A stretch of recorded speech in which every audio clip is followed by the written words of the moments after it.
Good evening, everybody, and welcome to the Fifth Estate at the Wheeler Centre. I'm Sally Warhaft, and it's a great pleasure tonight to introduce somebody who I'm sure everybody, of course, is familiar with, but I don't know how well we know you. And perhaps by the end of the event tonight, well, it'll be a little bit better. I feel like I know Greg Combet quite a lot better after reading his book.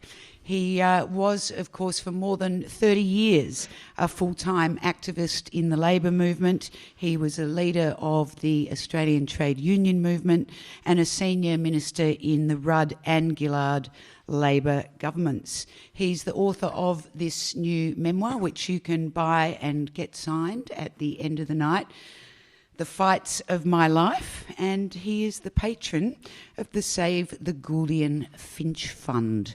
Please give Greg Combet a very warm Wheeler welcome.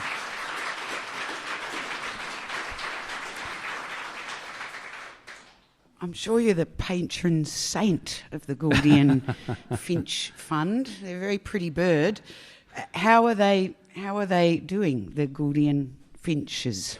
Well, how are they faring? At the moment, I'm just building a new aviary for some more Gouldians, but I haven't actually had any for some years since I went into Parliament, because it was just completely impossible to have any. But I've moved back to Sydney now, and I've got a place, and I can finally get myself set up again.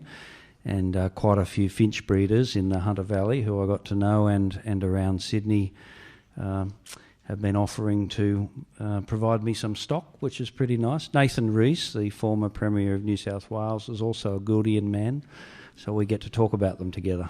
They're everywhere. You see, the things that are neglected if you go into Parliament, it's not just children and partners and the birds. Well, it's heartbreaking. I had quite a lot of Gouldians. I was living in Melbourne, in Elwood, and I had to sell them all when I went into Parliament, so it was a very sad time. Well, I'm glad you're back with your birds, and of course, fighting for them is just one of the fights that you've taken up in your adult life. Well, in fact, all your life for that one. But I guess fighting is your cause, and it's evident in the title of your book, and it's no surprise. Your first really big public fight was the Patrick's dispute. And it also seems, when you read them all in this book, which is, it's quite exhausting. You feel like you're kind of a boxer in a ring, Greg. You're doing one after the other. But it seemed like that fight was the nastiest. Is that true? It was the toughest thing that I've done. Certainly a public policy reform like carbon pricing was incredibly difficult politically, but the waterfront dispute was gruelling at every level. The politics were very hard, played hard. It was industrially hard. Industrial disputes oftentimes get down to, guts and brute force and exercising power, in a really basic way. And I remember down here at East Swanson Dock, some people here may have been down there, but it really gets down to the guts, to standing in front of trucks that are coming down towards a picket line and stopping them. And if you don't stop them, the dispute will be broken and you'll lose. And that was a tough dispute, and it took a big toll on people, and particularly my close colleague and long-time friend John Coombs, who was the leader of the union. In some ways, I don't think he's ever quite recovered from it. It's really clear throughout the book that you're very methodical in the way you take on a dispute or a fight or a policy area. And I think one of the lessons of your story is that if you want to get into this business of activism or politics, you've got to be pretty organised. And you were, felt very free to sort of act as a project manager in a way and use the kind of strategies and polling and focus groups that you'd think of with these being a project manager, and yet you never sort of came across that way in the way I guess a lot of politicians end up coming across when they're using this sort of toolkit. And how do you think I came across? As just a matter of interest? I think, I think you always came across a little bit different, actually, and a little bit perhaps more yourself than a lot of politicians did. And you say yourself in the book that, in fact, this was interesting, your own reflections. Let's leave mine alone and get to yours, because you talk about them yourself, that that your media persona was slightly wooden, I think are the words that you used. And I would agree with that, but not unnatural. So you talk to that a little bit rather than me. I mean, there's... In political life, by which I include all of my time as a labour movement activist, a union official, there's, of course, space for a lot of people and a lot of different characters, and people contribute in different ways, as they do in all organisations and the like. And there are some people who are tremendous orators, enormously passionate, who can move a crowd quickly with their oratory. And I think of someone like a colleague of mine, Jenny George, who was the first woman president of the ACTU, and she had a great charisma and took people along with her in disputes. But there were guys like me behind the scenes then doing the detailed work, and that was my role fundamentally for a lot of my working life, doing the planning, the budgeting, the kind of grind, allocating responsibilities, ticking boxes. And as I gained support for more senior roles and culminating ultimately in the role I had with the waterfront dispute, I also needed to develop oratory and understand that art form a bit better than I had. I was a very shy person. Certainly I grew up as a kid on a 300-acre property on my own with my dog, with a transistor, and it wasn't until I went to kindergarten that I really met any other kids. So I was intensely shy, very self-reliant, and relied upon my own resources to do things. And I've always been like that a fair bit, and so it's never come easily to me, public speaking. And then I'd done a lot of it by the time I got to the waterfront dispute, but not in the public gaze. By the time I got to the waterfront dispute, though, I'm in the public gaze and doing media, and I've never, even all that time since, 16 years since then, I've never been completely comfortable with it. I try and present my own ideas and arguments, but I'm also intensely conscious of not making a mistake, of how people will be judging me, and I think that makes me a little bit wooden, or it did make me a little bit wooden in my media appearances. But not uncharismatic. Oh, that's nice to say. Thank you, Sally. There's a lovely little anecdote actually in the book when you were 8 years old and you give your very first public speech, and the New South Wales Premier is there in the audience at your school. You're giving the welcome speech, and it was a lovely sort of anecdote about how things just came at you in your working life, that you never set out to be or seemed to set out to be this or that. And that even as this frightened schoolboy, 8 years old, having to do this thing, you got up and did it. And that has sort of continued, it seems. Well, some of it has come to me that way. And, for example, I was the dux of the primary school. And so I was always towards the top of the class, if not the top of the class. And so, of course, the principal will say, over here, you'll give a speech to the Premier, okay? For the Premier when he comes to the school centenary. And so I did, but it's terrifying. But my father was quite similar. He died when I was only 13, but in those early years he was very community conscious. I drew a lot of my values about fairness and justice and collectivism, labourism from my father. And I was in a very working class area of the western suburbs of Sydney, and he drilled into me the importance of, having the guts, like face your fear, stand up and articulate your point of view and explain to people what you're doing. And he worked with me on that speech when I was very young. And we worked it over and over, and he made me keep going until I memorised it all and that I could say it, reasonably freely without sounding too rehearsed. And I guess I've taken those sort of disciplines all through my life. I mean, none of it has ever come very easily, and particularly working in Parliament in a ministerial role, that's a tremendous privilege, and I took the work very, very seriously. And I worked, as all my colleagues did, but I worked very hard through all the detail and made sure I was on top of it, and I never wanted to make a slip up, and that's just the style that I've had.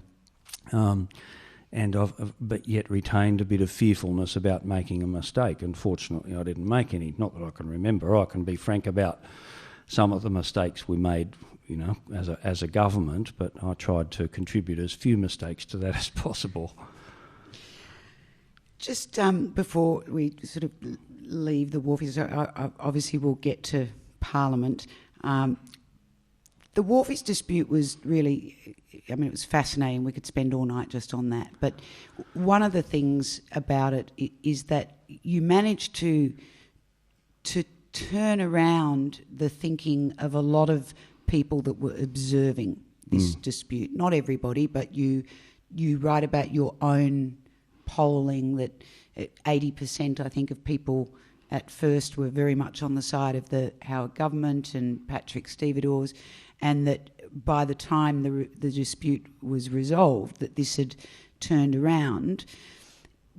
I wonder if you can talk about whether you think we've lost the capacity in activism and in politics to persuade people, to convince people of a different point of view.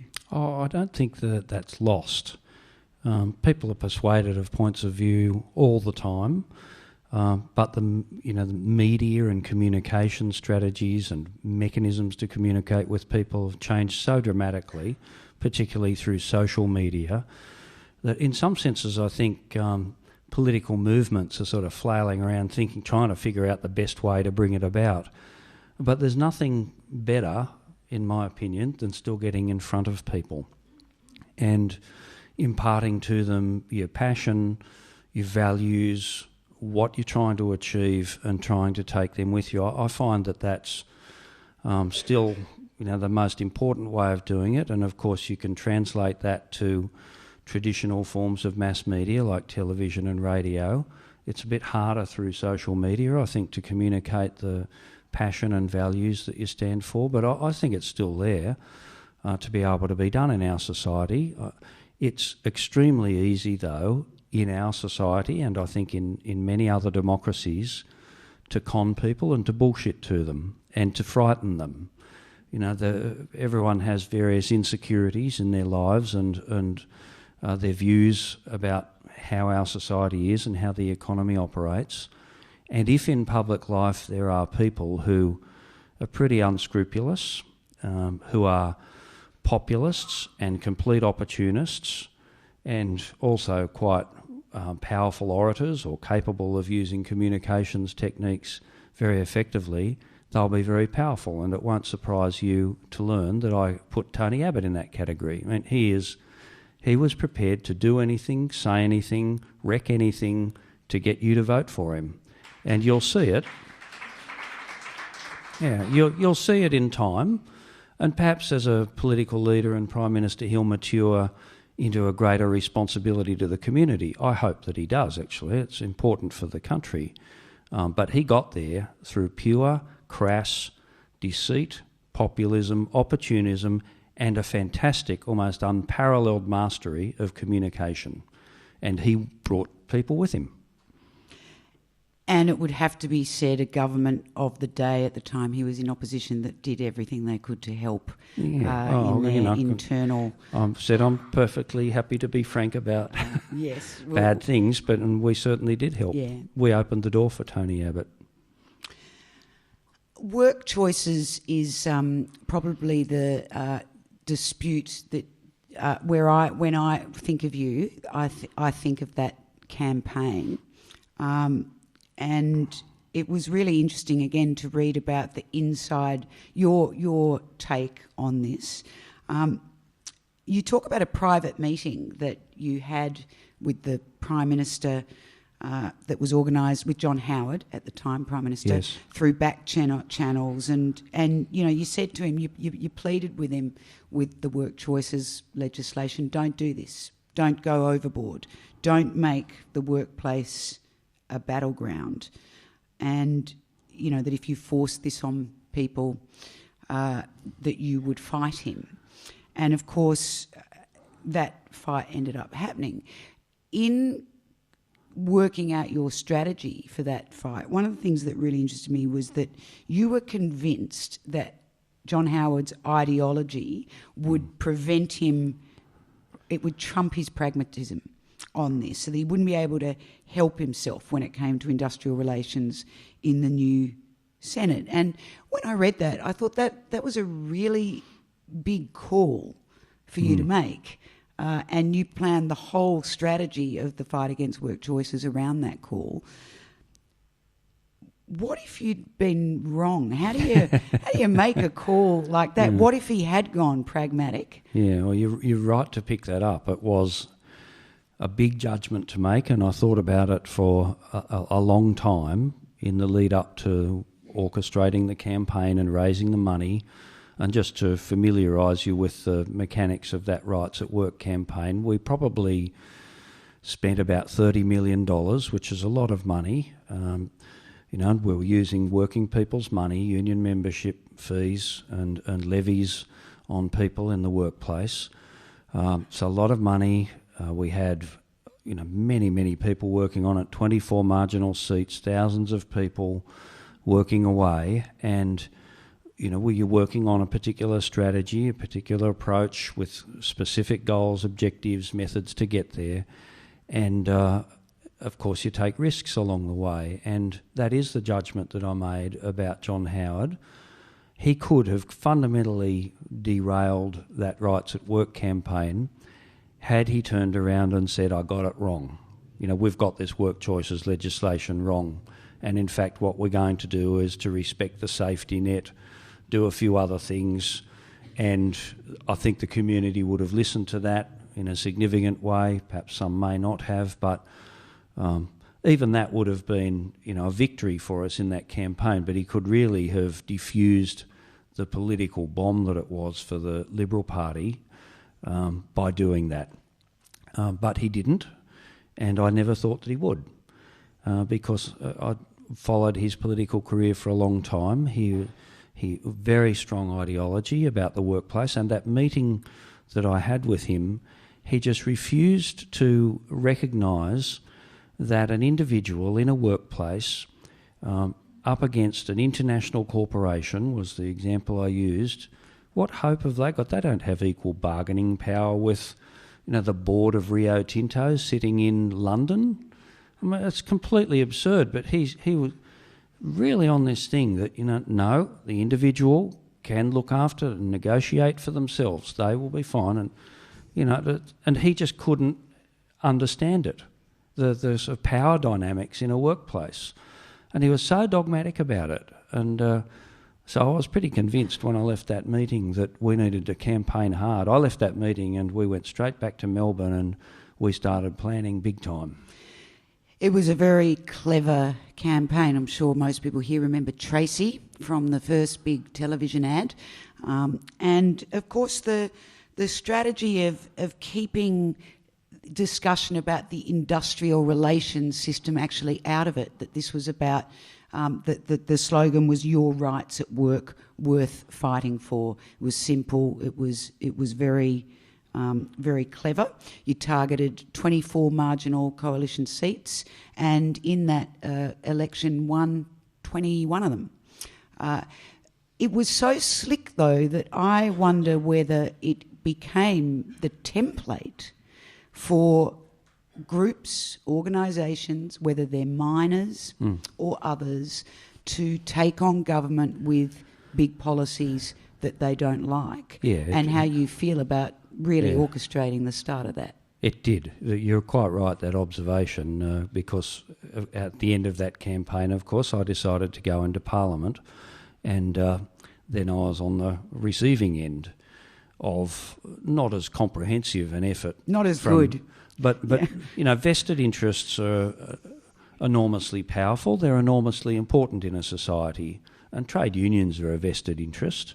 We have a particular set of objectives we want to pursue on behalf of working people. The mining industry has a set of objectives, and so does every other industry and interest group. Everyone's pushing some barrow. That's quite legitimate, in my opinion, in a democracy.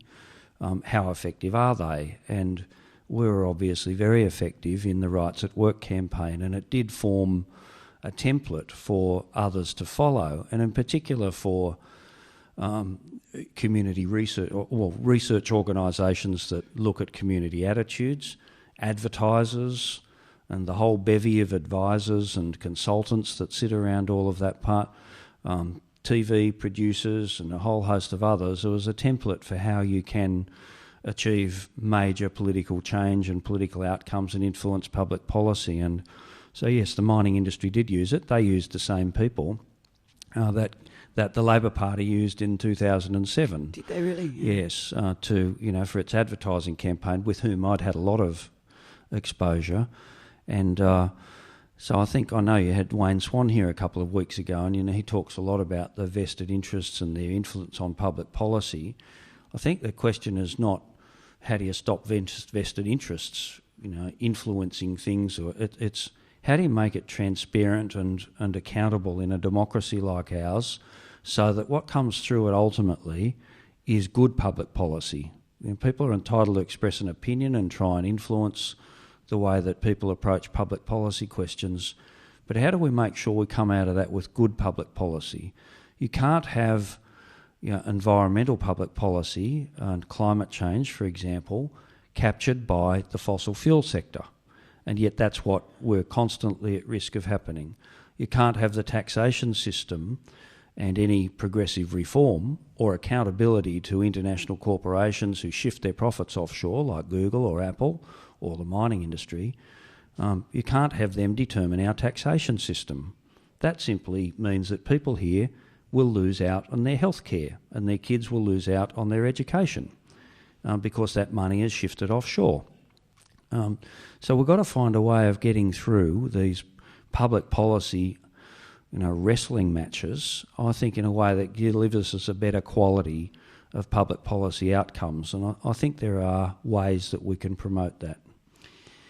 While you were busy fighting the work choices fight for the ACTU, Kevin Rudd and Julia Gillard were, as you put it, auditioning for their roles as a leadership team, while Kim Beazley, who you greatly admired, was still leader of the Labor Party. You say, not to put, this is a quote from the book, not to put too fine a point on it, all this gave me the shits. Yes, it did, and it still does. The union movement was spending a fortune trying to get elected, but our colleagues in Canberra seemed headed for another outbreak of ill discipline.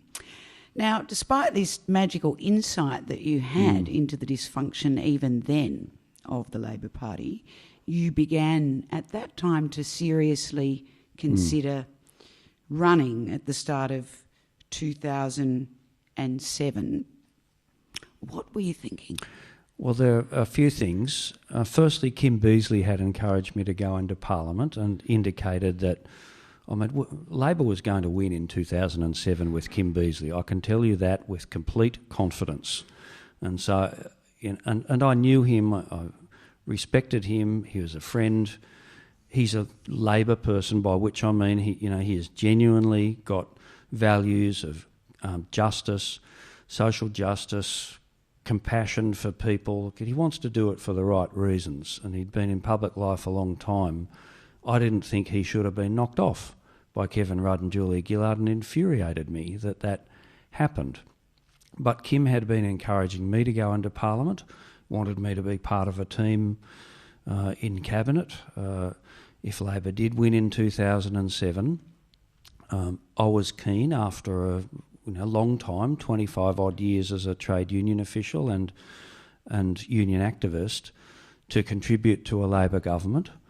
and take whatever experience I had into that environment and try and contribute to the country in that way. He got me thinking about it. And along came Rudd-Gillard, and that set me back on my heels a bit. I thought, really, do I really want to go ahead with this now? And ultimately I decided to. I felt that I'd done what I could to contribute to the ACTU and the union movement. I'm very passionate about my beliefs and values. I really still am highly motivated about the cause of social justice and seeing people treated fairly. And, I wanted to go into the parliamentary arena and do that. I also felt that if I went in 2007 in the Rudd government, that I could contribute. And I'd spent a long time working on working people's rights. And although Julia Gillard and I had essentially negotiated the legislative package that she would introduce in government in advance of the election, that's the way the Labor movement tends to work on these things, I wanted to be there, make sure it was done and see that campaign through. And one of the nice things about Julia is that she is very generous at a personal level, and when she did introduce that legislation in 2008 and when it was voted upon, she made sure that I was sitting there at the table with her in the House of Representatives to see it through. And, that was a big thing for me. I'd fought hard for it. You say that it's a significant failing, you feel, that you left the union movement unprepared for succession. Yes. And I wonder what you think you should have done or could have done. It's a hard thing to do that. If one of the unfortunate things about public life is that, and particularly when you're in the gaze a fair bit, if you confide in people what you're thinking, and even if you just want to chew it over and talk to people, there's always a great risk that it will leak. This guy hates leaks. I hate leaking. In leaking. this book. I have never read anything that is so anti-leak ever. Yeah. Well, and I'd learnt the hard way that you can't confide in people. People naturally talk. Some people are vicious and just do it to hurt you and harm your reputation. So if I had talked to people much about it, the fact that I was thinking of going into Parliament, it would have found its way into the media. Ultimately it did, when I did start talking to people. So I kept it to myself and my partner and one or two people I was very close to, and Kim Beazley, for example, because once it does leak, you're buggered.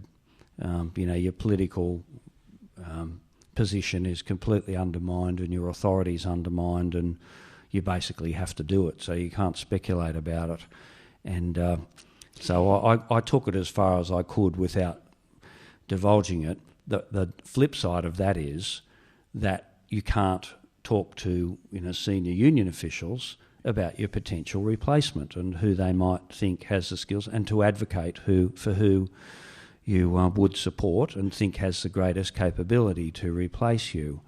And so I didn't have that opportunity to talk to the senior union officials about it. And whilst a very good person, Jeff Lawrence, replaced me, I was keen on one or two other people to have the opportunity to replace me, younger people who I knew had the fight and the capability to really get on with it. Mm. Your book, The Fights of My Life, Wayne Swan, you mentioned, was here a couple of weeks ago. The good fight. Labor Party just love a fight, Greg. Oh, look, no, can I just explain this, Sally? You weren't in cahoots with Wayne? It wasn't sort of No. Well, I actually wanted to call mine The Good Fight. Because you've got a chapter called The Good Fight, I think. Yeah, we looked around and there were other books called that, and Wayne had to put an addendum on his title to get around that. But the thing is that it's not an obsession with fights. Just what I've found in life, and one of the messages in the book, or the themes in the book, is that if you do want to change the way the society is in various ways, if you do want, to bring a company to justice when it runs away with its assets and leaves people dying of asbestos diseases, if you want to change the industrial relations laws so that they better protect working people, if you want to recover the lost entitlements of Ansett employees, $780 million, in entitlements for them when the airline collapses, if you want to protect people in the workplace, or if you want to do anything that is socially progressive, bring about environmental reform, none of it is done by magic. It is hard work, and more than that, it's a massive fight. And every single thing I've done over my time as an activist, as a union official, as a parliamentarian in public life, is a hard fight. If you want to achieve big things, you've got to organise with other people, coalesce with people of the same values, be clear about your goals and your objectives, and you have to fight, because if you do not, nothing will change. And if you are not there, indeed even resisting other interests and forces of power in our society, like mining companies, they will walk all over you. They have objectives, they've got massive resources, they will walk all over you. And you hear, their point of view expressed by public figures from time to time, like Clive Palmer, despite all the bullshit he'll go on with. He is, a very wealthy man with very large investments in minerals. And what a surprise he'd support the repeal of carbon pricing. What a surprise that Rio Tinto or BHP or anyone else, they'd have particular views about the taxation system, that they wouldn't like a mining tax. They will just roll right over the society if you don't fight. And yes, you have to argue your case and take people with you, and sometimes you lose that argument. But be assured, everything that is here that is of some value for our society, for individuals, whether it be workers' compensation, whether it be universal superannuation, whether it be Medicare, whether it be public hospitals or public education, people like me, countless thousands of them over the last couple of 100 years, have fought like buggery to achieve them. And that's what that's about. And that's the window that I want to show to people. A lot of young people, of course, are highly motivated about issues today, especially, for example, about the environment. Nothing will be achieved without organisation and guts to stand and fight to bring about the change. Well, it was certainly an incredibly difficult portfolio to be given. You learned the ropes with the working in the defence portfolio first, but it was the climate change portfolio and then the home insulation mop-up, which you must have felt like Kevin Rudd really hated you giving you that one. How do you feel now when you worked so painstakingly hard with the climate change especially. There's a lovely little reminder obviously for those of you that read the book, you'll get a detailed history of Greg's early life and education, but you remind people that I was a coal mining engineer supported by the Coal Miners Union, representing a coal mining electorate, and you're the climate change guy. That's right. You fought painstakingly to get that legislation in place. Yes. How do you feel now when... like that. Yeah. It's just undone. This reform is just turned over. Well, to complete your introductory comments to that question, you know who my biggest supporter was as Minister to introduce carbon pricing was the Coal Miners Union. Because they had a national plebiscite of their members. That was my first union, I suppose I should tell people. I worked as a coal miner in Lithgow, west of Sydney. I joined the union when I was 18 or so, and I've retained, all through my adult life, a close association with the union. It produced a couple of prime ministers. It's a tremendous organisation. But they think, that people underestimate a lot of working people, and the coal miners think, they're politically astute people. They know that they don't reject the science. They recognise that it's a reality, and they recognise their industry is going to change over a period of time, and that ultimately fossil fuels will be phased out. They took a plebiscite of their members, and 90% of them voted in support of carbon pricing. Figure that. And I went and spoke to coal mining communities and the like, and I had their support all the way along. So Tony Abbott's scare campaign didn't work with them because they'd been through a process of understanding it. In specific answer to your question, though, I feel obviously disappointed and at times angry and frustrated that all of that hard work, that carbon pricing has been repealed by the Abbott government. It's not a surprise, of course. We knew how politically difficult it was. We understood the fact that we'd lost the politics of it quite dramatically, and that should Abbott be elected, he would likely have the capacity to repeal it, and he has. However, that's not the end of the game. I had the privilege of seeing a lot of scientists, internationally renowned in this field. The science will not go away. The empirical evidence will only mount that we have to reduce greenhouse gas emissions, and that this country and this community, every one of you, has a responsibility to everyone around the world to take responsibility for it. We are the 15th biggest polluter in the world, out of 192 nations, the 15th biggest, even though we're only 22 million people. Of course, we consume a vast amount of fossil fuels, and what that means is we are the biggest polluters per person of any of the advanced economies, much bigger than the United States. And so other countries, and particularly our trading partners and developing countries like India and China and our partners in the region, they'll look at us and go, well, you're a pretty rich society down there, and here's your per capita greenhouse gas emissions, and here you are in absolute terms. What are you doing about it? And it won't go away. The international pressure will continue to mount on Australia.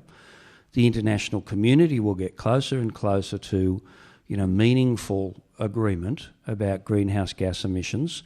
The United States can now take a much more assertive stance internationally than it could previously, because it's exploiting shale gas in the US, and they're converting their coal-fired power stations to gas, which is halving their greenhouse gas emissions.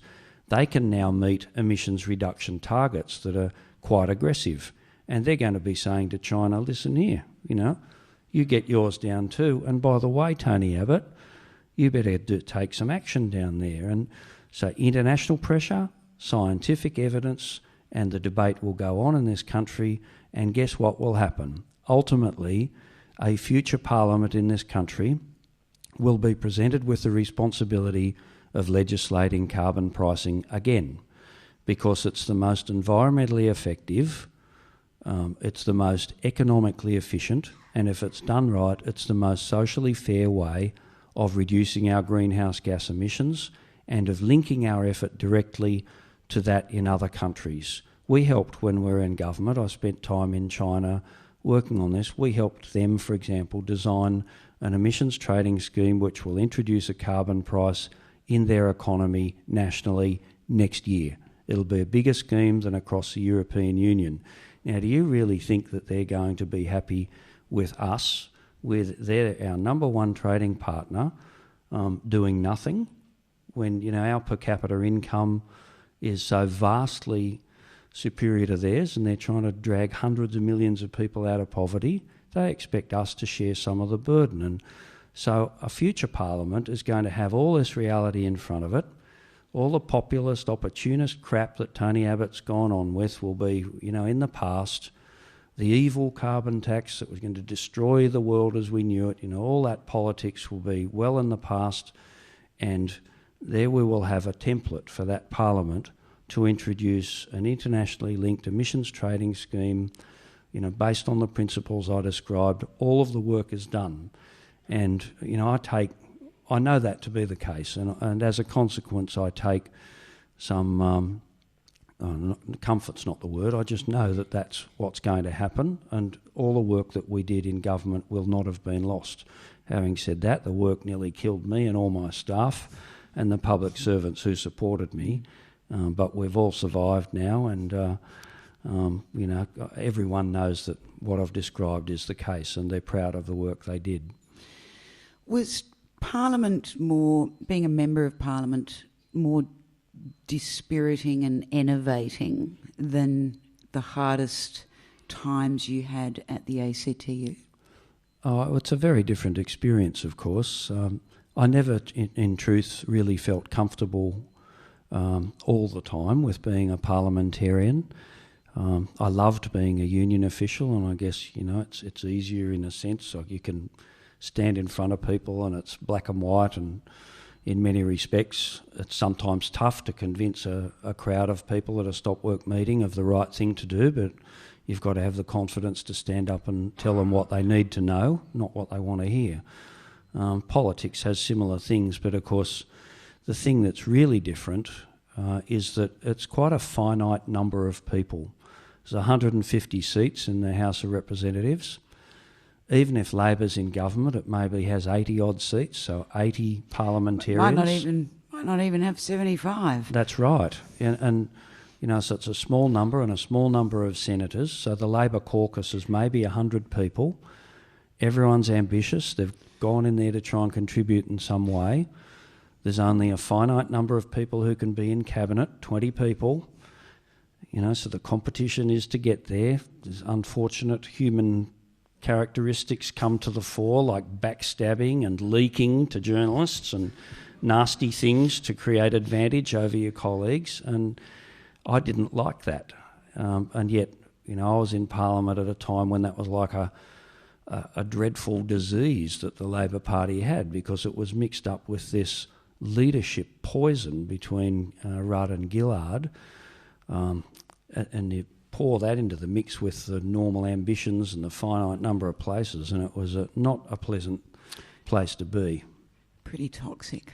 Yeah, it was. You talk in the book about being inculcated by your father growing up when you're a boy of the idea of Hawke's destiny. It was Bob Hawke's destiny to be Prime Minister. I think a lot of people thought about a Combet destiny too, and were very... They didn't know me.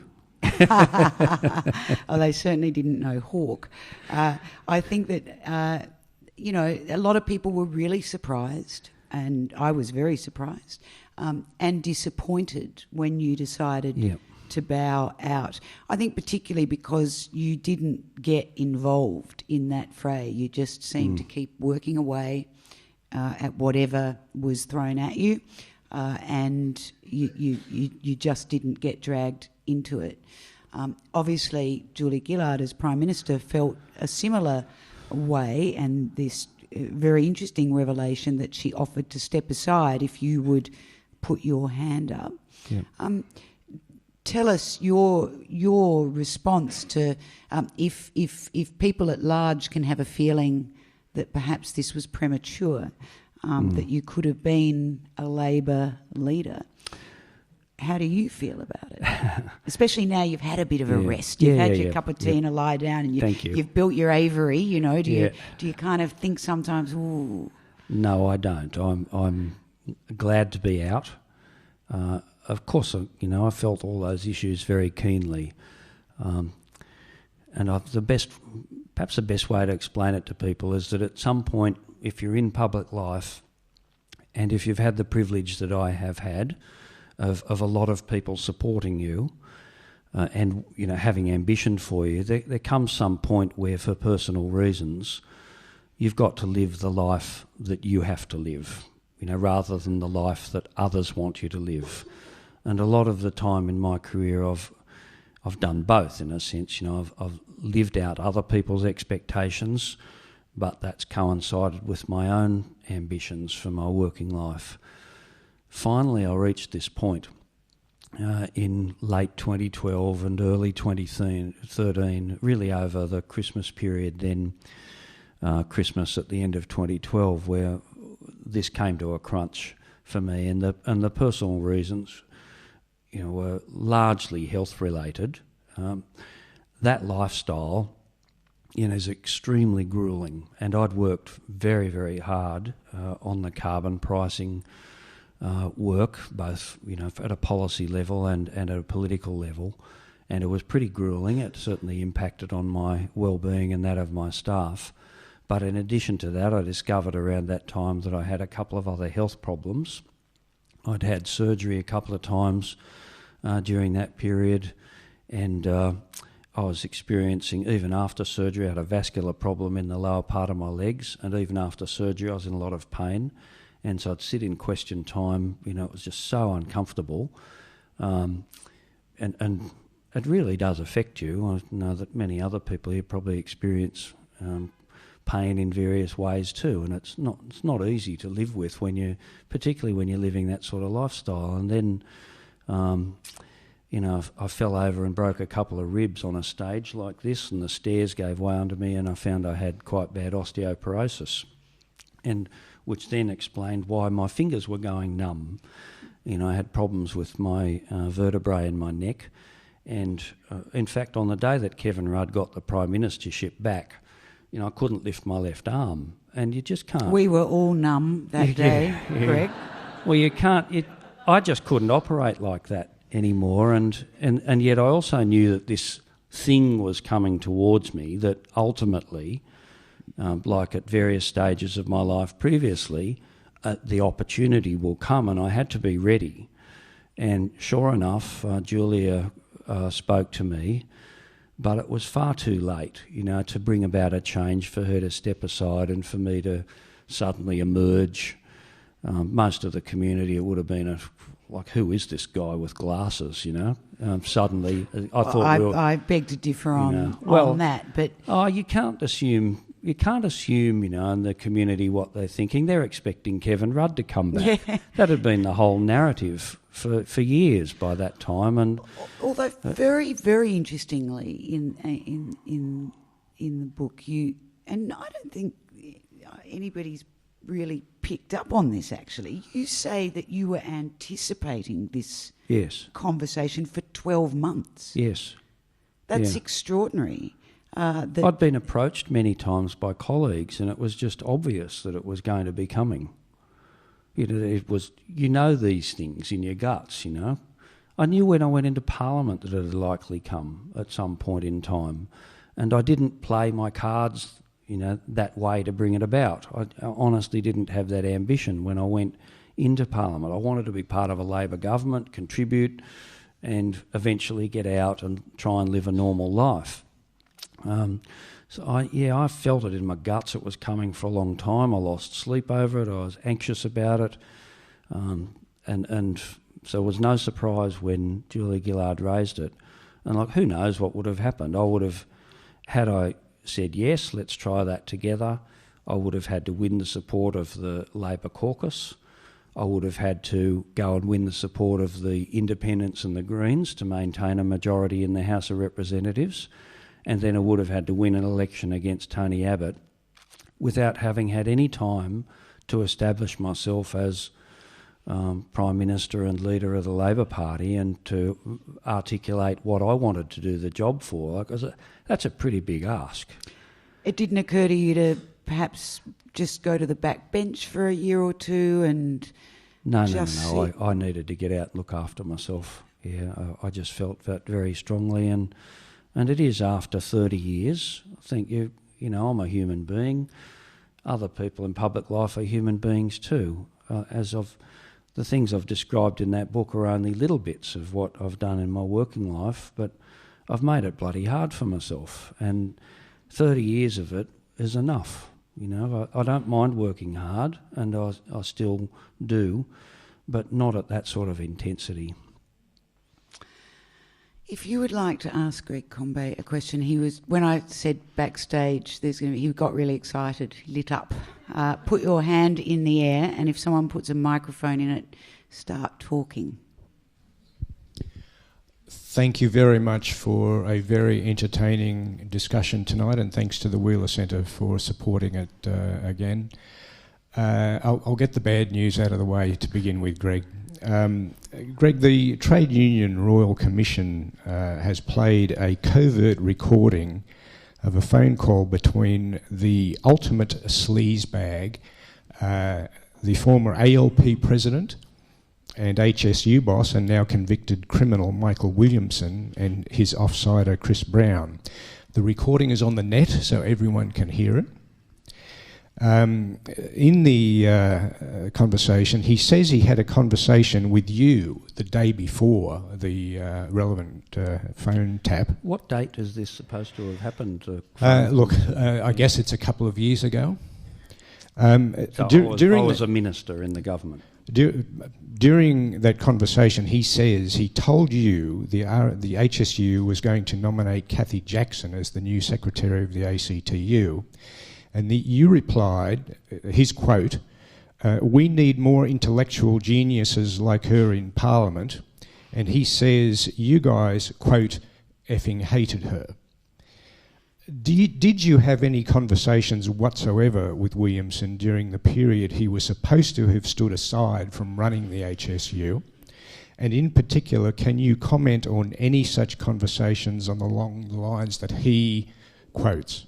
Are you working for the Royal Commission or something? The answer, no, that's okay. No.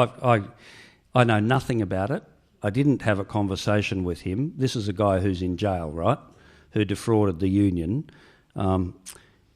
As a minister in the government in particular, what cause would I have had to have any conversation with him? And I can tell you I had none.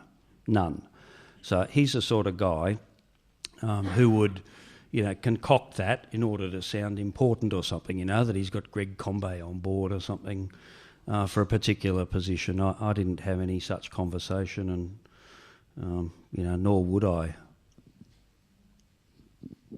Thank you. I've got a question on more general lines, but similar. Given what you said about your values and beliefs in the Labor movement, you must be pretty disappointed with some of the things that are coming out about how the HSU has behaved and some of the other things that are coming out in that Royal Commission. Could you comment on that, please? Yeah, sure.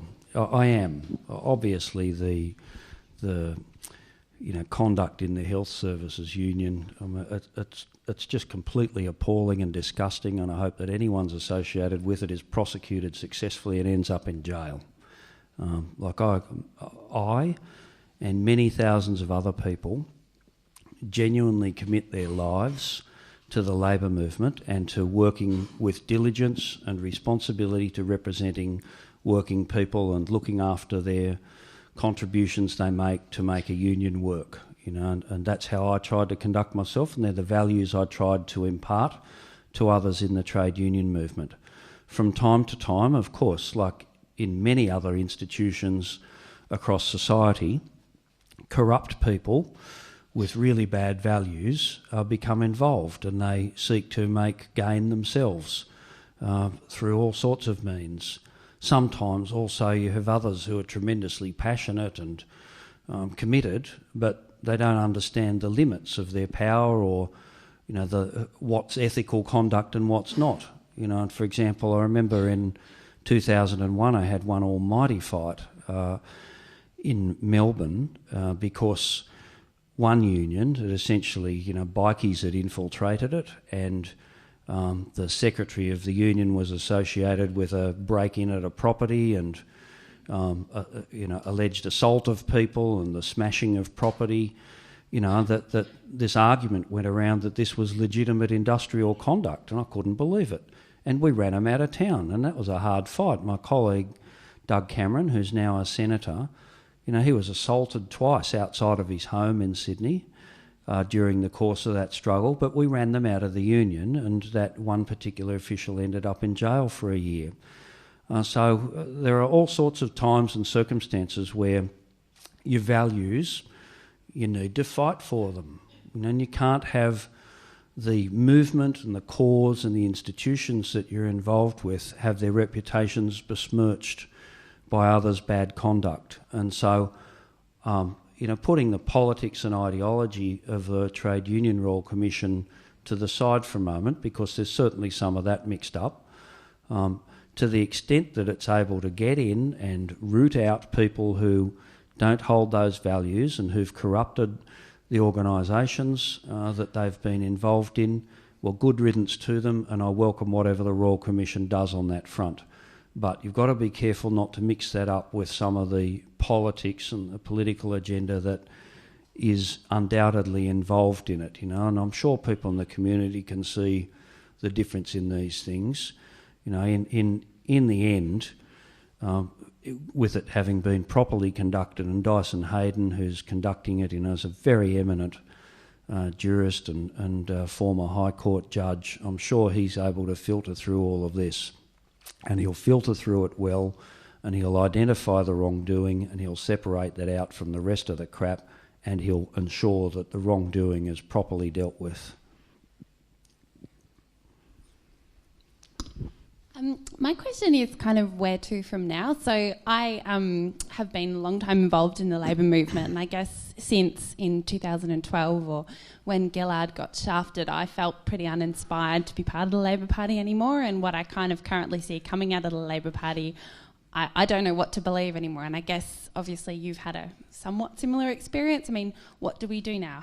I guess I want to know, I still have the beliefs, I still have my trade union beliefs, I just don't know where to channel that anymore, because I feel so disenfranchised from what the Labor Party should stand for to what they actually enact. Well, hang in there. I mean it. It's, as I said before, you don't achieve anything without coalescing with others of the like values and objectives, and it is important to organise politically. That's what political parties are for.